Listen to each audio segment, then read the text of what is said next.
Okay, today we're going to be talking about the unification of Germany. So let's look at the big ideas. The first one is explain the rise of the nation states in Germany. The second is explain how Bismarck unified Germany. And the third is identify the causes and consequences of major political revolutions.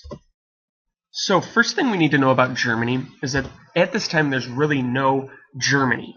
What we have are German-speaking people live in these very small and sometimes medium-sized states. They're kind of separated. They each govern themselves, they run themselves, but all the people, for the most part in them, speak German.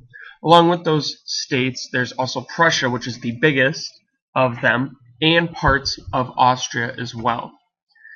Between 1806 and 1812, Napoleon, as we've talked about, annexes, meaning he takes, lands along the Rhine River. The Rhine is a river in the west of Germany, and basically dissolves the Holy Roman Empire. The Holy Roman Empire at this time really was the combination of all those German states. And what happens in 1815 at the Congress of Vienna is the German Confederation, shown here, is created. So as you can see, these are all the little German states. We have small, and then you have Prussia, which is by far the biggest of the German states. Fast forward about 50 years, and in 1862, King William I, he's the king of Prussia, makes this man here, Otto von Bismarck, the prime minister of Prussia. And Bismarck is going to give a speech in which he declares Prussia needs to build up its forces based on blood and iron, essentially warfare and industrializing the country. And so his first move is to build up the Prussian army.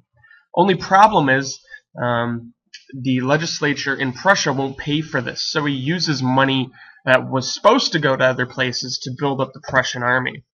And he wants to pursue what we would call an aggressive foreign policy, meaning he is going to start a few wars in order to expand the German Empire. These wars are going to be with Denmark first, then Austria, and then France.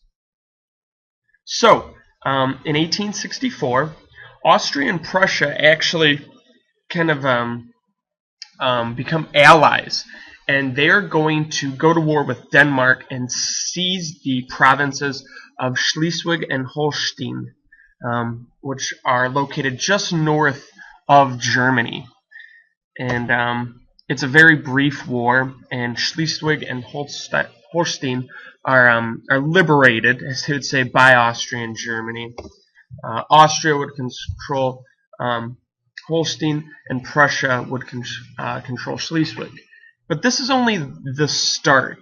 What happens is, a few years later, Bismarck is going to invent some kind of excuse to invade Austria.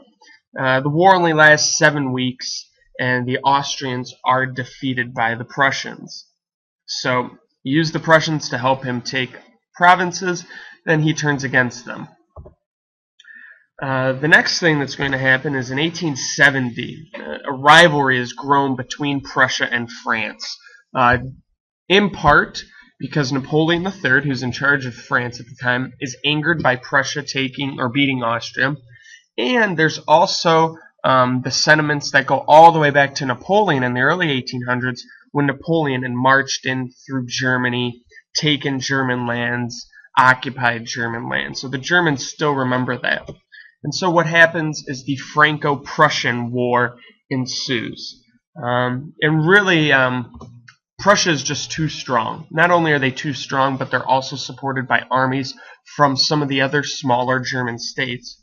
And along with that, France is just poorly organized. They don't have enough supplies for their troops, and is really humiliated in defeat by the Prussians. So what we are left with is, after the defeat of France, princes from some of the southern and northern German states urge William to take the title of Kaiser, or Emperor. And really in January of 1871, the German Empire is founded. And the leader of the German Empire now is the Kaiser, Kaiser William, or Wilhelm, as you'll hear him called. And from there, Otto von Bismarck writes a new constitution, or leads the writing of a new constitution, and along with the Kaiser himself as prime minister, there are also a two-house legislature that's created. The upper house is the Bundesrat, and the leaders of the Bundesrat are appointed by the people in the Bundesrat are appointed by the leaders of the German states.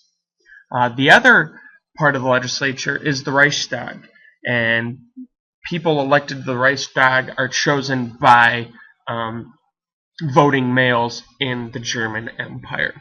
So by 1871, Bismarck had united Germany, had united the German states, and Prussia was kind of leading the way here. And you can see here pictured the extent of the German Empire at this time. So, review the big ideas really quickly. Explain the rise of nation-states in Germany. Explain how Bismarck unified Germany.